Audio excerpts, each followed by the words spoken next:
Good morning! Magluluto po tayo ng pusit na minatamis na may konting anghang. Yan, pusit ang ingredient natin, pinaka-main ingredient natin. Sili, ketchup, at saka mainit na kawali. Ayan, mabilisan lang to. Para lang sa pang-ano natin, kutkutin. Ayan, mantika, kailangan natin ng mantika din. Dapat mainit na yung kawali bago ilagay ang mantika para walang talsik na mangyayari. Ayan, ginayat-gayat ko na yung pusit. Ayan, maliliit para pantay na pantay ang kanyang pagkakaluto. Ayan, hahaluin. Mikos-mikos.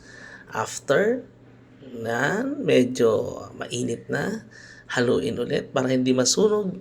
Pantay ang pagkakaluto ng bawat hiwa ng pusit. Ayan. Dito naman, nagkakaroon na ng pagbabago sa itsura ng pusit. Di ba? Para na siyang chicharon. Kasi ang pusit ng Burias sa Masbate, siya yung pusit na mabilis masunog kapag malakas ang apoy.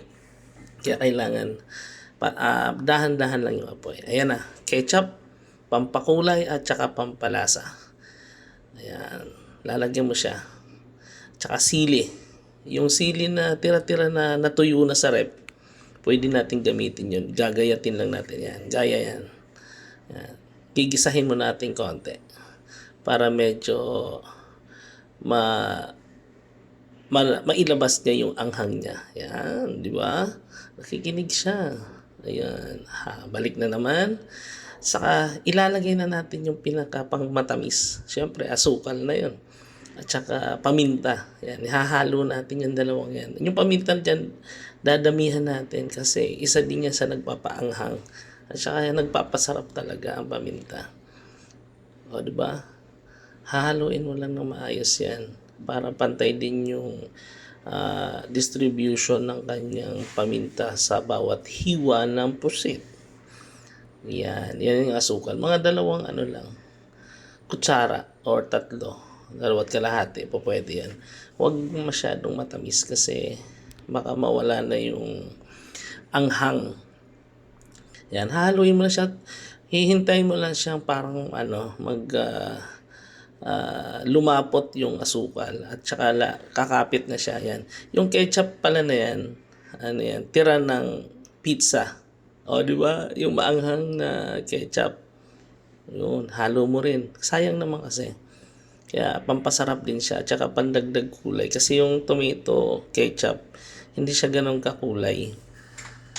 Ayan, mapapansin mo yung mantika nagkukulay dilaw kasi tomato ketchup yung ginamit natin. Para ka na rin nag-isa ng kamatis. Ayan. Ayan, patuyo na siya dyan. Ang gagawin mo, halo-haluin mo lang siya. Medium fire lang yung gagawin mo. Hindi pwedeng mabilisan na malakas kasi masusunog. Ayan, patapos na ako dyan. Medyo saglit lang nagluto niyan. Pasat na ang pinaka lang na kailangan natin.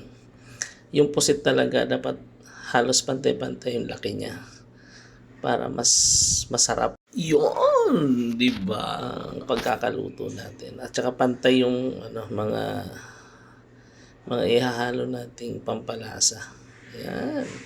Yan, ilalagay lang natin sa tabi para humiwala yung mantika doon sa mismong naluto na nating pusit na minatamis. O yun na, ilalagay na natin sa isang tub na may takip para mas okay siya pagka hindi naubos. May takip siya, hindi siya papasukin na langgam. Alam mo na, pag matamis, may langgam. Yun, pero maanghang siya, pwede siyang habang nanonood ng TV, habang nagre-relax. Ayun. Pag day off, pwede siyang kut-kut-kutin habang nanonood ng Netflix. Di ba sosyal? Ayan, pusit yan ng Burias. Yan ang pinakamasarap na pusit isa sa pinakamasarap pala. Yan na, luto na. Wow! Yan, ready na. O, di ba? O, pusit na minatamis. Salamat po!